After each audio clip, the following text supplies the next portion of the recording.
여러분 제가 이제 부흥과 간절한 믿음의 만남 한번 같이 따라해 볼까요? 부흥과 간절한 믿음의 만남. 이런 제목으로 제가 하나님의 말씀을 증거하도록 하겠습니다. 야구 선수 황목치승이라는 선수가 쓴 책의 이름입니다. 나는 간절함을 믿는다. 제가 책 제목을 보자마자 저도 간절함을 믿습니다 라고 격하게 공감을 했던 기억이 있습니다. 이 선수가요, 이 책에서 야구 선수 생활을 은퇴하면서 이런 말을 남겼습니다. 나는 매 순간 팀을 위해 죽을 힘을 다했다. 그래서 후회는 남기지 않으려 한다. 내가 대단한 선수는 아니지만 내가 가진 실력은 다 보여드렸다고 생각한다. 여러 번 위기가 있었던 야구 인생, 그래도 LG라는 팀에서 뛰어 행복했다. 앞으로 펼쳐질 새 인생도 지금까지 해온 것처럼 포기하지 않고 끈기 있게 해나가고 싶다. 참 울림이 있는 말이죠. 이 야구 선수가 인생에 대해서 어떤 간절함을 가지고 살았는지 참 보여주는 그런 표현이라고 볼 수가 있습니다. 여러분, 간절함이라는 것은요, 어떤 일이 이루어지기를 바라는 절실한 마음입니다. 그러니까 사람들마다 간절함의 크기가 다르지만 어떤 목표를 향한 간절함의 크기에 따라서 인생의 질이 좌우가 됩니다. 신앙생활도 마찬가지입니다. 예수님을 향한 간절함의 크기에 따라서 그 사람이 하나님 나라를 위해 쓰임받는 영향력도 달라집니다. 하나님을 향한 간절한 믿음이 있으면요, 그 사람의 신앙생활의 태도는 전혀 다릅니다. 간절한 믿음이 있다면 이 사람이 하나님께 부르짖고 하나님께 예배하는 마음 자세도 다르겠죠. 내가 원하는 것을 이루려고 하는 간절함은요, 하나님과 나를 거래 관계로 만들지만요, 하나님의 뜻이 이루어지기를 바라는 간절함은 개인의 삶에 변화와 부흥을 가져다 줍니다. 부흥이라는 것은요, 내가 하나님을 간절하게 찾게 된다는 것이죠. 교회가 부흥이 임했다라는 것은요, 숫자가 많아진 것도 맞지만 날마다 더해지는 제자의 수가 늘어남에 동시에 예수님을 간절히 찾는 자들이 늘어났다라고 얘기할 수도 있겠죠. 개인의 변화가 가정으로 이어지고 사회로 이어지고 더 크게는 나라로 번져갈 수가 있습니다. 오늘 이제 본문 말씀을 보시면요, 예수님께서 놀라운 치유의 기적을 행하시는 가운데 주님께 이렇게 간절한 믿음을 가지고 주님을 반겼던 지역 사람들이 등장을 합니다. 그 지역 사람들이 누구입니까? 게네사렛 지역 사람들입니다. 지난주 본문에서 여러분 기억하시면 예수님께서 제자들에게 너희들 먼저 벳세다로 건너가라 라고 명령을 하셨죠. 그런데 가는 도중에 여풍을 만났어요. 그리고 제자들은 혼비백산으로 너무 두려워했지만 예수님의 도움으로 무사히 항해를 마칠 수 있었습니다. 근데 예수님께서 어디로 가시라고 말씀하셨죠? 벳세다로 가라고 하셨는데 지금 예수님과 제자들이 도착하는 곳은 어디입니까? 게네사렛이라는 지역입니다. 제자들 입장에서는 전혀 계획에 없던 방문인데 예수님께서는 아마도 게네사렛 사람들도 구원하시려고 이미 마음에 계획을 하신 것 같습니다. 여러분, 우리가 여기서 이 예수님의 행보를 통해서 우리가 한 가지 기억해야 될 것이 있습니다. 그게 뭐냐면요, 때로는 저와 여러분이 생각하지도 못한 곳에 복음 받을 사람이 준비되어 있다는 것입니다. 그래서 우리가 복음을 전할 때는요, 우리의 마음가짐이 저 사람은 예수님 믿지는 않을 거야, 이렇게 단정짓지 말아야 하죠. 복음은 모든 믿는 자들에게 구원을 주시는 하나님의 능력이라고 했습니다.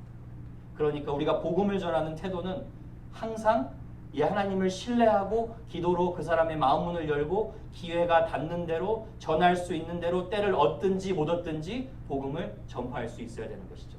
그리고 그 결과는 하나님께 맡기는 것이죠. 오늘 본문을 이제 자세히 살펴보기 전에 제가 이 얘기를 한 이유가 있는데 게네사렛 지역의 배경을 좀 알아볼 필요가 있습니다. 왜냐면요, 게네사렛은 아주 비옥한 땅이에요. 가버나움과 벳세데 사이에 있는 땅으로서요, 다양한 나무들이 풍성하게 자라고 또 농사가 너무 잘 돼서 또 수산물도 너무 풍성해서 사람들이 아주 많이 모여서 살던 도시였습니다. 요즘 말로 쉽게 말하면 게네사렛 동네는 강남 부자 동네라고 말할 수가 있어요. 그러니까 부자 동네라고 말할 수가 있어요. 그런데 그런 부자 동네에서 여러분 예수님을 믿는 것이 쉬운 일입니까? 어려운 일입니까? 어려운 일이죠. 성경에 보면 부자가 하나님 나라 들어가는 것이 낙타가 바늘구멍에 들어가는 것보다 어렵다고 했어요. 그런데 신기하게 오늘 본문을 보면 이 게네사렛 사람들은요, 예수님을 만나자마자 마치 예수님 오늘 못 보면 다시 못 볼 것처럼 반응을 하는 그런 간절함을 보여준다는 것입니다. 왜 그렇습니까? 우리가 알아야 될 것이 무엇입니까? 어떠한 예수님을 믿는 장애물이 있어도 앞서 예수님께서 은혜를 주시면 누구든지 예수님을 믿는 믿음을 가질 수 있다라는 것을 우리가 확신할 수 있어야 되죠.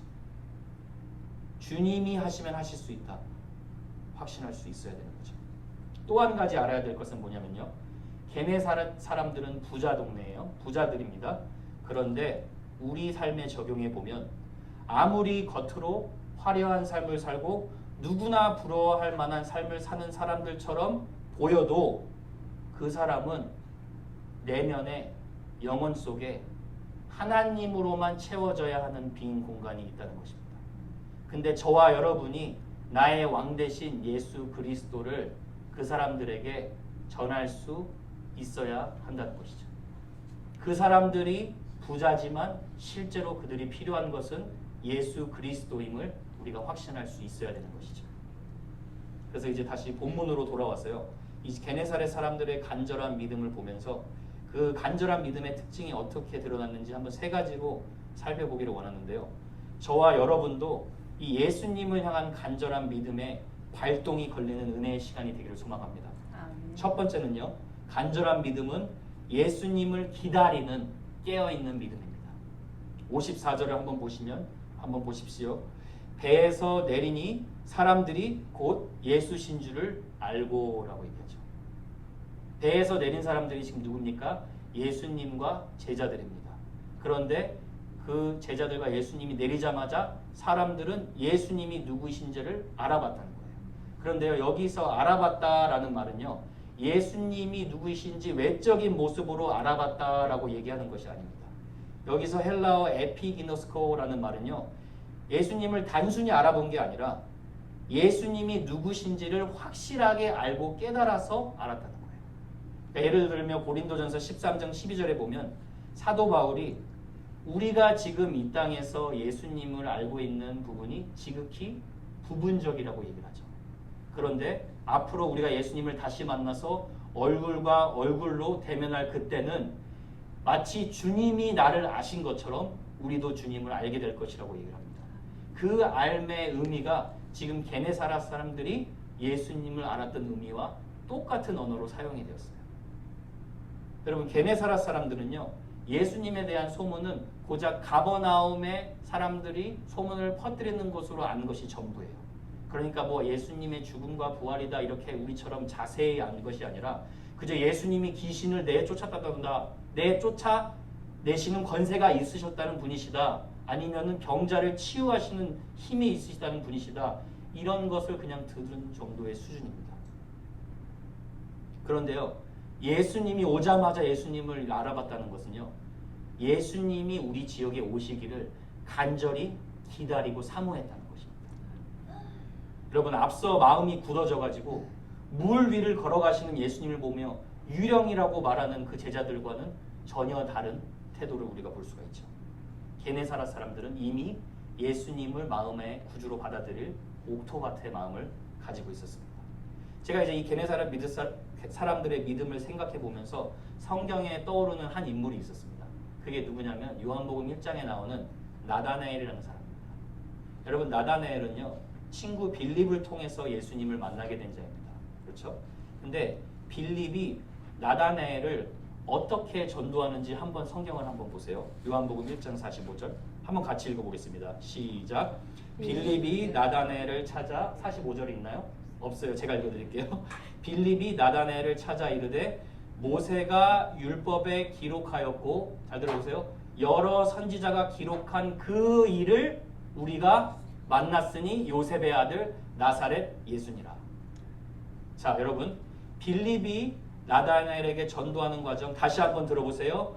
모세가 율법에 기록하였고 선지자가 기록한 그 일을 우리가 만났다. 그러면은 다시 말해서 모세오경에 예표된 구원자이신 예수 그리스도, 선지자를 통해서 몇백 년 전부터 몇천 년 전부터 예언된 예수 그리스도 메시아를 우리가 만났다. 그러면 이렇게 말하는 걸 보면 나다나엘이 하나님의 말씀에 대한 지식이 있었다는 것입니까? 없었다는 것입니까? 있었다는 것이죠. 그러니까 나다나엘은 구약에 있는 모세오경 예언의 말씀 가지고 예수님이 도대체 우리 이 땅에 오셔서 하나님의 나라를 어떻게 회복하실까 간절히 기다리고 있었던 사람입니다. 물론 편견을 가지고 빌립이 와보라고 얘기했을 때 나사렛에서 무슨 선한 것이 날 수 있겠냐고 얘기를 했지만, 그러나 중요한 건 그가 예수님께 나아왔다는 것입니다. 그러자마자 예수님께서 지금 이 말씀을 하시는 거예요. 이거는 같이 한번 읽어보겠습니다. 시작.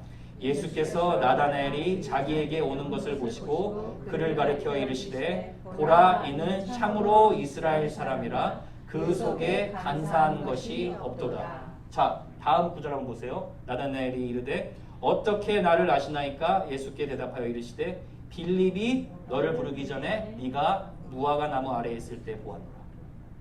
그럼 일단 문맥을 보면 지금 예수님이 칭찬하시는 거예요. 그렇죠? 그러면 무화과 나무 아래는요, 당시 유대인들에게는 휴식의 장소 이상의 장소였어요. 무화과 나무는요, 큰 지역이 아닌 곳에는 유대인의 회당들이 없었기 때문에 성경을 공부하는 회당이 없었다는 말입니다.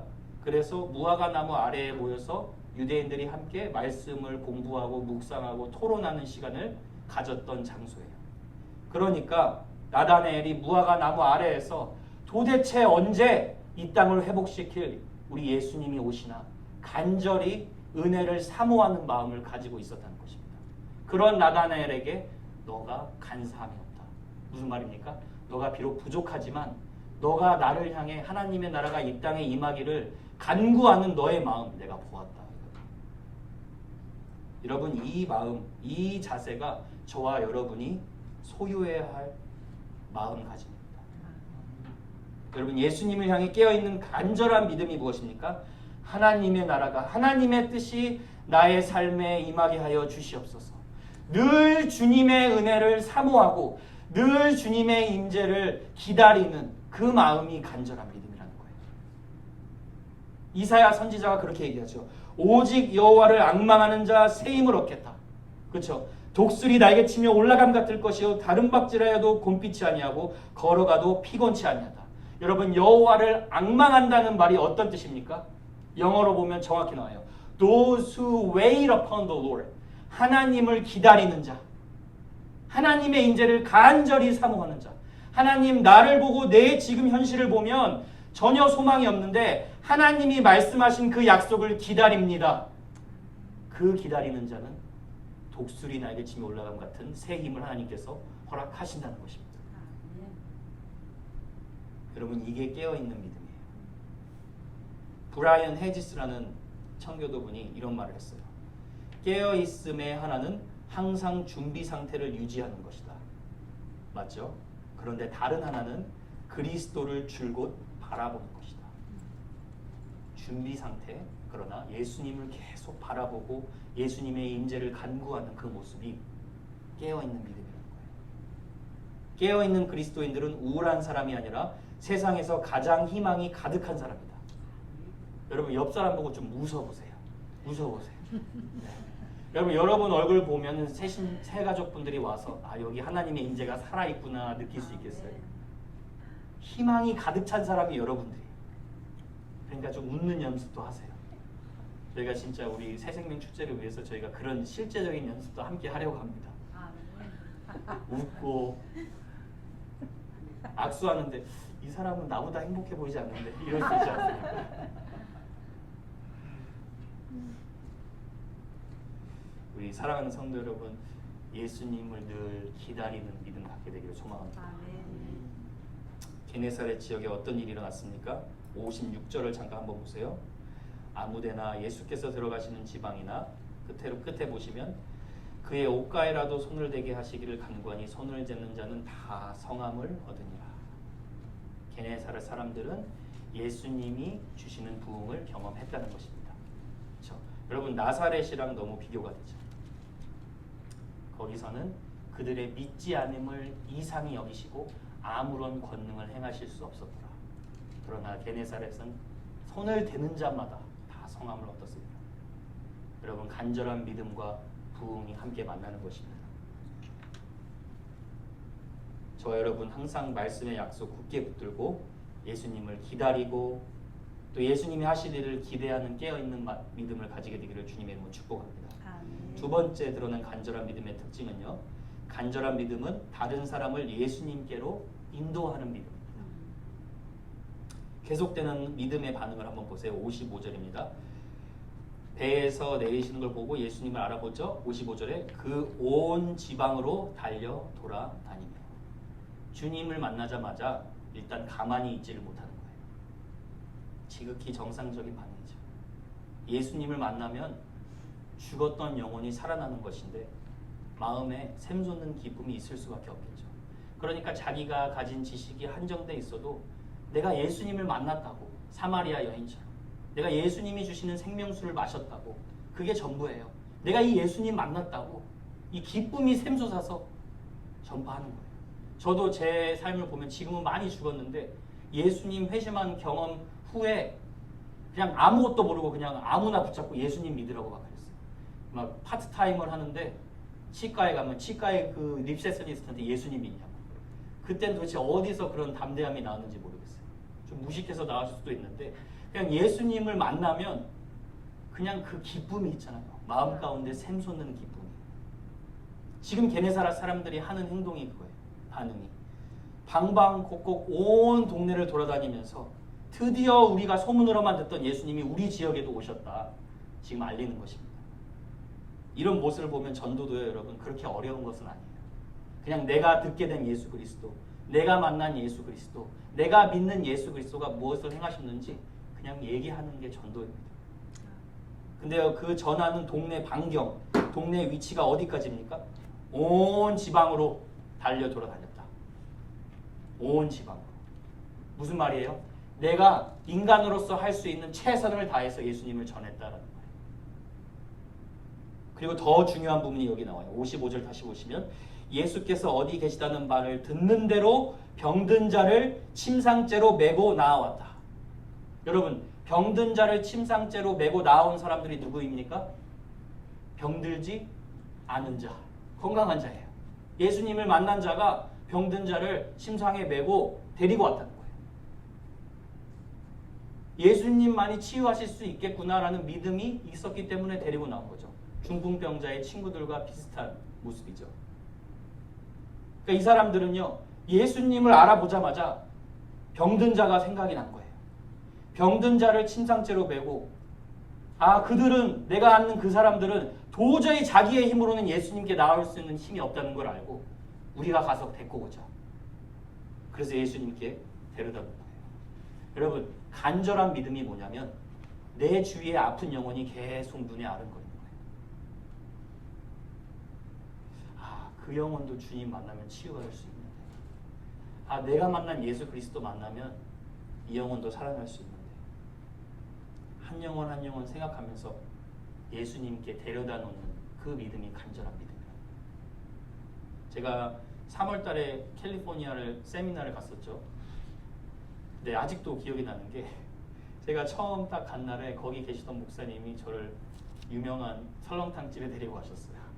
그 설렁탕 집에서 돈가스랑 갈비탕을 사주셨어요.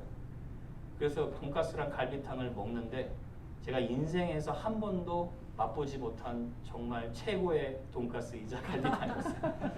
그것을 먹자마자 제가 생각난 게 제 와이프 사모였어요. 그리고 우리 교회 분들이었어요. 우리 교인분들 그렇게 많지도 않은데 뭐 식당도 한 저희 이 교회 예배당만 한 것 같아요. 다 데리고 가서 함께 먹으면 너무 맛있겠다 생각이 나더라고요. 제가 그 이후에 돌아와서 와이프한테 얼마나 자랑을 했는지 몰라요. 근데 여러분, 먹는 거가 맛있어도 그렇게 쉽게 자연스럽게 전도를 하게 되는데 나를 죽었다가 나를 살리신 예수님을 우리가 전하지 못하면 이게 얼마나 부끄러운 일이겠습니까? 우리가 영생을 주신 분을 만났는데 어찌 가만히 있을 수가 있겠습니까? 뭐라도 해야죠. 온 방내를 달려 돌아다녀야죠. 그래서 제가 또 이번에 뉴욕 가서 세미나 가서 그냥 배운 게 너무 본질적인 거였어요. 사람이 없는 개척교회는 그분도 똑같이 30대 초반에 저처럼 비슷하게 개척을 하셨대요. 두 가정으로. 너무 비슷하죠. 사람이 없어서 매일 한탄하고 계시다가 어떤 목사님들의 조언을 듣고 이렇게 하기 시작했다는 거예요. 교회에 나와서 빈 의자 손에 붙들고 무릎 꿇고 하나님 성령님 이 자리에 안수해 주시고 하나님의 귀한 복된 성도들 한 자리 한 자리 보내주시옵소서. 하나씩 하나씩 기도했다는 거예요. 그래서 여러분 제가 그거를 듣고 가만히 있었겠습니까? 저도 시작했어요. 아멘. 제가 지금 이 의자 예수 그리스도의 이름으로 다 은혜를 베풀어 놨어요.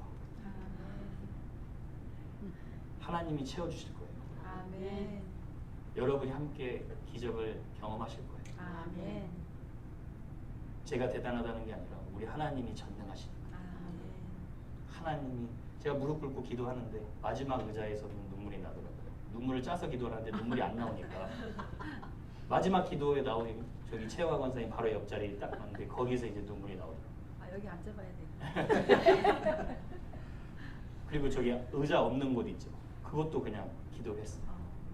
문고리를 잡고 기도했어요. 문고리를 만지는 자마다 예수님을 만날지어다. 아멘. 하나님이 하실 줄 믿습니다, 여러분. 아멘. 기도하면 하나님이 일하시는 거예요. 아멘.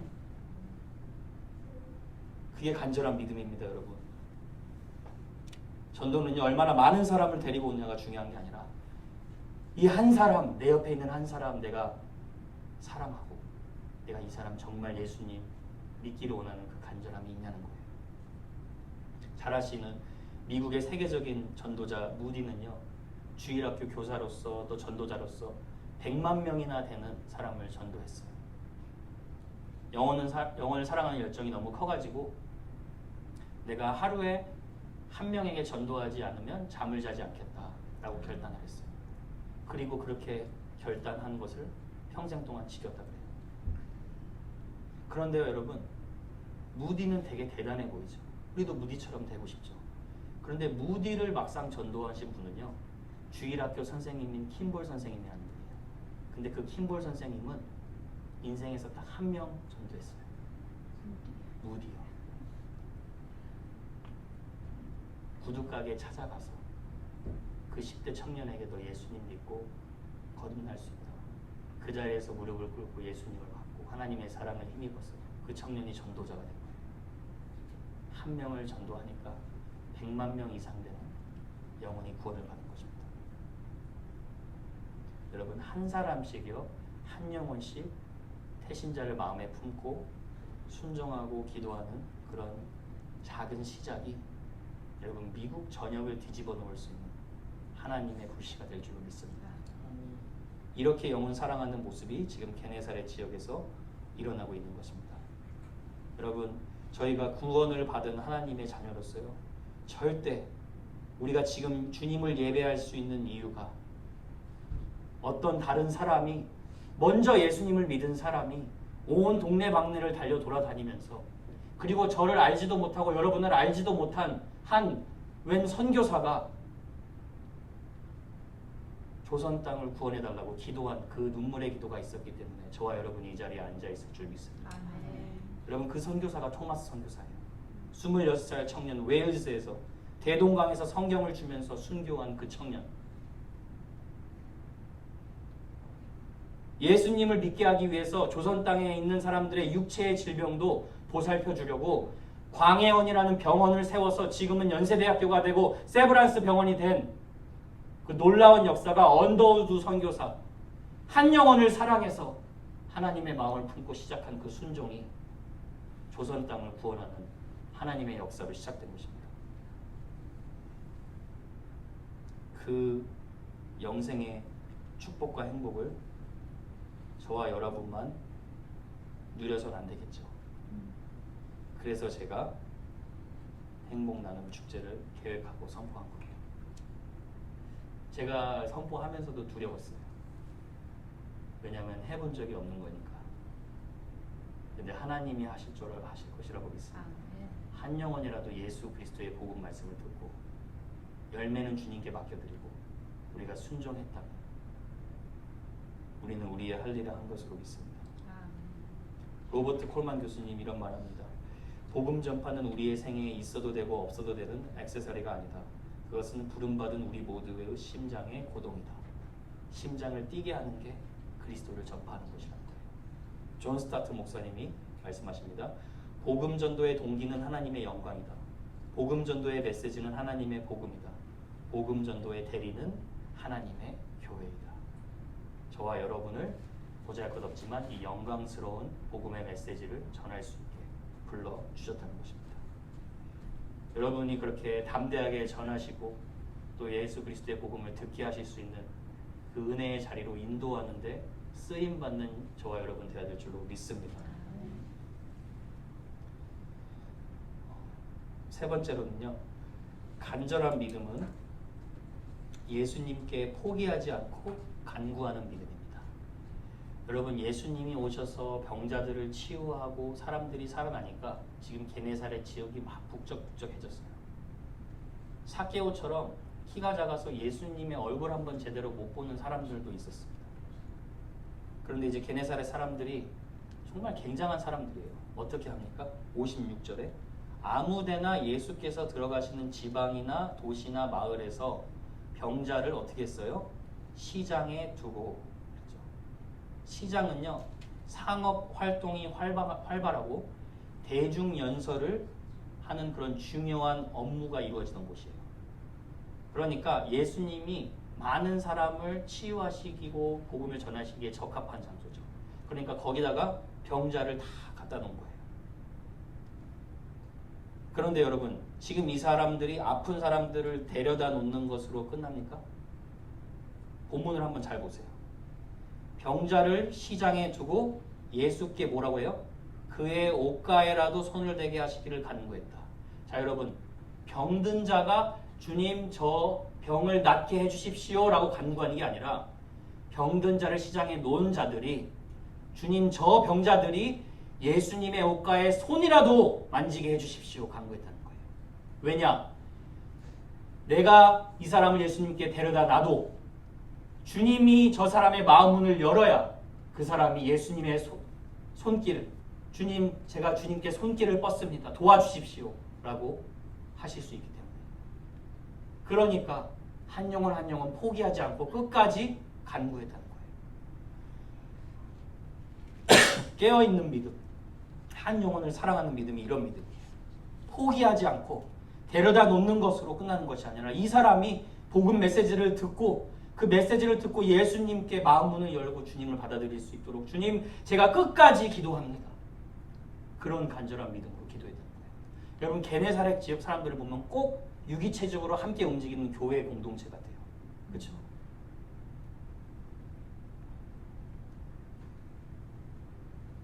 여러분 한 사람이야 주님께 오는데 얼마나 영적 싸움이 심합니까? 그런데 한 사람이 주님께 돌아오면 하늘에서 하나님과 천사들이 다 기뻐한다고 했어요.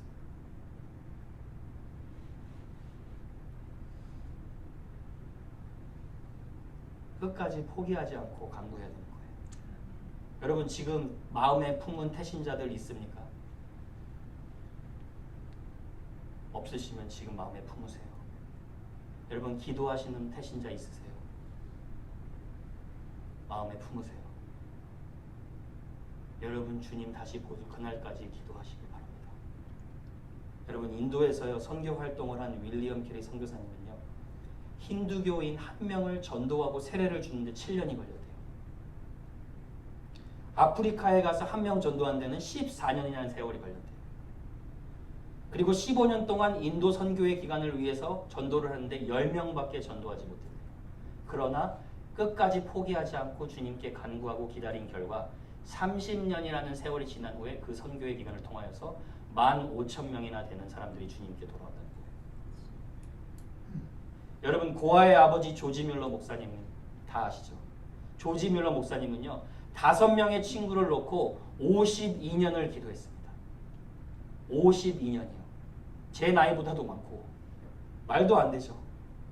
기도를 한 지 5년 후에 친구 한 명이 주님께 돌아옵니다. 기도를 한 지 10년 후에 두 번째 친구가 주님께 돌아옵니다.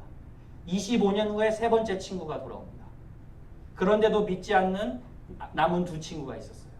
조지 뮬러 목사님이 병석에 누워서 몸이 너무 아파가지고 자신이 이제 주님 배울 날이 가깝다는 것을 실감하고 주님 제가 사랑하는 교회에서 마지막으로 한 번만 복음을 전할 수 있도록 주님 일하여 주시옵소서.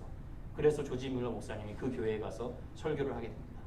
근데 그 교회에서 예배를 드렸는데 그 네 번째 친구가 예배에 참석한 거예요. 그리고 예수님을 받아들이고 예수님을 믿게 됩니다. 그리고 조지 뮬러 목사님은 세상을 떠나게 돼요. 마지막 남은 5번째 친구가 아직 안 믿죠. 누군가에게 조지 뮬러 목사님이 당신을 위해 52년간 기도했습니다. 그 말을 듣고 이 친구도 조지 뮬러 목사님이 죽은 그 해에 예수님께 돌아오게 됩니다. 그리고 조지 뮬러 목사님 최후의 기도 응답이 바로 자신이라고 복음을 전파하는 복음 사역자가 됐습니다. 여러분 포기하지 않고 하나님께 하나님의 뜻대로 간구하는 기도는 하나님이 반드시 응답하실 줄 믿습니다.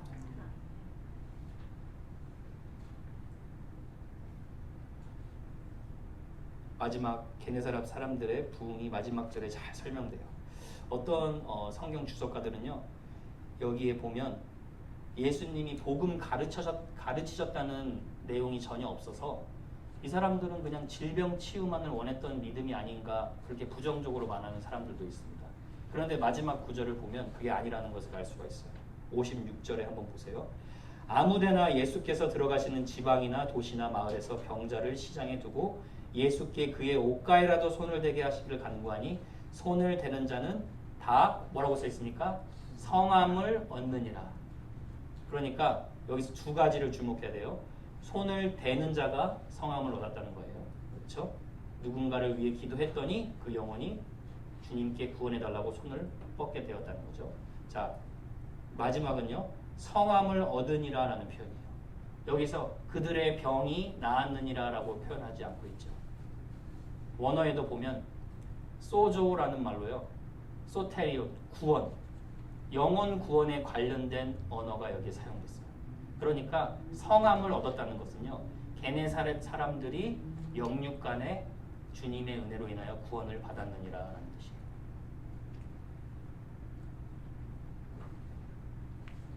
그들이 가졌던 예수님을 향한 간절한 믿음과 영혼들을 위한 간구가 함께 만나서 하나님께서 은혜의 부흥을 허락하십니다. 여러분 앞으로 2달여간 영혼 구원을 위해서 총력을 기울여서 우리가 함께 기도해야 합니다. 게네사렛에서 역사해 주신 이 예수님은 지금 우리와도 변함없이 함께하고 계십니다. 여러분 여러분이 체험을 해야 돼요. 그러면 여러분이 순종을 해야 돼요. 순종을 하면 체험을 하는 것입니다. 믿고 순종하고 주님께 맡기면 기대하게 되는 거예요. 내 자신을 보면 평생 아무것도 못해요. 하나님을 믿으면 순종하게 됩니다. 순종하면 움직이게 돼요. 뭐라도 할 수 있는 것 다 가져와서 주님 제가 이렇게라도 순종해 보겠습니다. 그렇게 순종하면 하나님이 이미 역사하고 계시는 것입니다. 제가 이 말씀을 준비하면서 제가 다시 한번 구원의 감격을 생각해 봤습니다. 저는요 이 강단에 설 자격이 없던 자였어요. 주님을 알기 전에는요 겉으로 선한 척을 했지 실상으로는 하나님을 경외하지 않았던 사람입니다. 다른 사람과 늘 비교하면서 나는 비교적 저 사람보다는 괜찮아라고 교만하고 자부하던 자였습니다. 하나님은 저를 만나주시려고 가정에 어려움을 허락하셨습니다. 미국에 이민을 오기 바로 직전에는요 쌀이 떨어져서 실제로 먹을 것이 없었던 쪽까지 갔던 적이 있습니다. 그건 괜찮았는데 옆에 6살 막내 동생을 보면서 하나님 이 막내 동생은 적어도 굶지 말아야 되지 않습니까? 그렇게 하나님께 불평불만한 적이 기억이 납니다. 도대체 당신 뭐냐고, 살아계신 하나님 맞냐고 좀 따지기도 했습니다. 그리고 나서 하나님이 어쨌든 미국에 힘들게 오게 하셨어요. 근데 미국에 와서도 어려움이 계속되는 거예요. 그럴 때마다 제가 가정을 원망했어요. 우울한 마음으로 자존감 다 죽어서 항상 사람들의 눈도 쳐다보지 못했어요. 근데 그렇게 다 포기하고 절망적인 순간 가운데 주님이 저를 만나주신 거예요. 저의 제약됨을 보게 하셨고 영적인 무지를 깨우쳐 주셨고 제가 처음으로 제 입술로 감격의 기쁨을 가지고 주님께 고백한 거예요. 예수님이 나의 주, 나의 하나님입니다. 제가 그 순간 도서관에서 그 고백을 외쳤던 그 순간 아직도 잊지를 못합니다. 왜냐하면 제가 그 예수님을 만난 그 순간에 세상에 사람들이 유일하게 가질 수 있는 소망, 예수님이 전부이구나. 세상에 어떤 사람들이 뭐가 필요한 것이 아니라 정말 그들이 필요한 게 예수 그리스도라고 확신했기 때문입니다. 사랑하는 성도 여러분, 제가 여러분에게 묻겠습니다. 저와 여러분이 가장 필요했던 것이 무엇입니까? 앞으로도 가장 필요한 것이 무엇입니까? 여러분, 예수 그리스도를 아는 것이 가장 고상한 지식임을 우리는 믿습니다. 돈이 없어서 불행한 것도 아니고요. 돈이 많아서 인생이 행복한 것도 아닙니다. 사람이 진짜 인생다운 인생을 사는 것은요, 나를 사랑하사 나를 위하여 자기를 버리신 예수 그리스도를 믿는 믿음에서 시작되는 것입니다. 그를 따르는 것에서 시작되는 것이고 그를 닮아가는 것에서 시작되는 것이고 그리고 그 행복의 진정한 완성은 내가 그 행복을 품고 있는 것이 아니라 그를 전파할 때 그 행복이 배가 되는 기쁨을 누리는 것입니다. 아멘. 그런 행복 전달자로 저와 여러분을 부르신 줄로 확신하셔야 합니다. 아멘. 여러분, 우리의 소망 되신 예수 그리스도를 만난 사도 바울이 이런 고백을 했어요. 로마서 9장 3절, 나의 형제 곧 고륙의 친척을 위하여 내 자신이 저주를 받아 그리스도께서 끊어질지라도 원하는 바로다. 내가 설령 예수님과의 관계에서 끊어질지라도 나는 저 형제가 예수님 믿기를 원합니다. 여러분, 그 예수님, 우리가 똑같이 믿는 예수님입니다. 어떻게 그렇게 가슴 벅찬 영혼의 사랑을 가질 수 있습니까? 왜요? 로마서 9장 1절 2절에 보면 이런 말씀이 있어요. 내가 그리스도 안에서 참말을 하고 거짓말을 아니하노라. 나에게 큰 근심이 있는 것과 마음에 그치지 않은 고통이 있는 것을 내 양심이 누구하여? 성령 안에서 나와 더불어 증언한다. 성령께서 저와 여러분에게 십자가의 사랑을 계속 부어주셔서 내 마음이 요동치 못하게, 세상의 사랑으로 요동치 못하지만 저 죄인들을 향한 사랑으로 요동치게 끊임없이 붙들어 주시고 계시는 것입니다. 그러니 믿지 않는 영혼 보면서 저와 여러분이 가만히 있을 수 없는 거죠. 여러분, 저와 여러분은 완전하지 못하지만 완전한 하나님의 사랑을 받은 자들입니다. 믿으시죠? 그럼 그 완전한 사랑을 전달하는 자 부름받았습니다. 왜 할 수 있습니까? 성령께서 끊임없이 여러분의 마음을 붙들어 주시면서 십자가의 사랑을 부어주시기에 내가 가만히 있을 수 없고 끝까지 하나님 위에서 부르신 부름의 상을 위하여 달려가는 것입니다. 저와 여러분이 그 귀한 영광스러운 생명을 살리는 일에 쓰임받는 귀한 하나님의 성도들 될 줄로 확신하고 주님의 이름으로 축복합니다. 아멘. 우리 다 같이 일어나셔서 이 찬양하심으로 함께 한번 생각해 보기를 원합니다.